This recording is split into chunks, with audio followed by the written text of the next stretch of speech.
Milwaukee, as charges continue to pile up against people who stormed the U.S. Capitol on January 6, one of the consequences the defendants may face is the loss of the right to have guns. While not every person involved in the riot is guaranteed to be affected, Trump support and Second Amendment enthusiasm often overlap, suggesting many of the nearly 100 charged, and hundreds more likely to be charged, may own firearms, even if they did not have them during the siege. Conviction of even something as innocuous, sounding as knowingly entering or remaining in any restricted building or grounds without lawful authority can bring 10 years in prison if the person carries a gun or dangerous weapon, or if the offense results in significant bodily injury. Other charges filed so far against some of the intruders, such as felony theft of government property, assault on a federal law enforcement officer, carrying a gun on Capitol grounds, carry potentially severe penalties in addition to felon status. Capitol riot arrests, see who's being charged across the U.S. Once someone becomes a felon, they are banned for life from legally possessing any kind of firearm for any reason, such as hunting.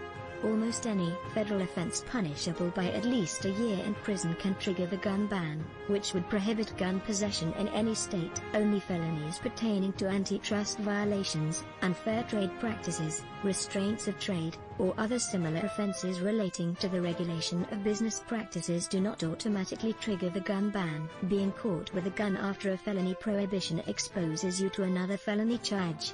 In federal court, the offense can mean a 10-year prison term, plus 3 years of supervision. The FBI has warned of the possibility of armed protests around President-elect Joe Biden's January 20 inauguration, and at state capitals across the country.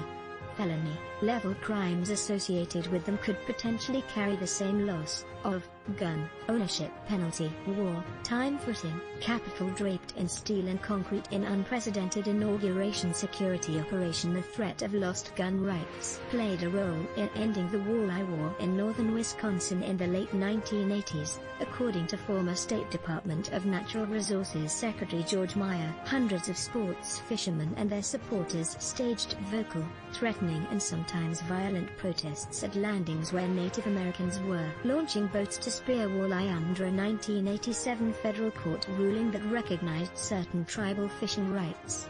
Meyer said dozens of wardens, along with other law enforcement agents, were deployed to limit the protests, but that Native American fishermen were still subjected to racist chants, rock throwing and boat swamping. He said once federal authorities threatened the filing of criminal civil rights charges, and explained that convictions carried a ban on gun possession, the protests, which included many hunters, began to shrink and peter out. As much as the fines, the threat of losing gun rights was part of the reason the federal actions substantially reduced the intensity and numbers at the boat landings, Meyer called. Follow Bruce Vielmetti on Twitter @ProofHearsay.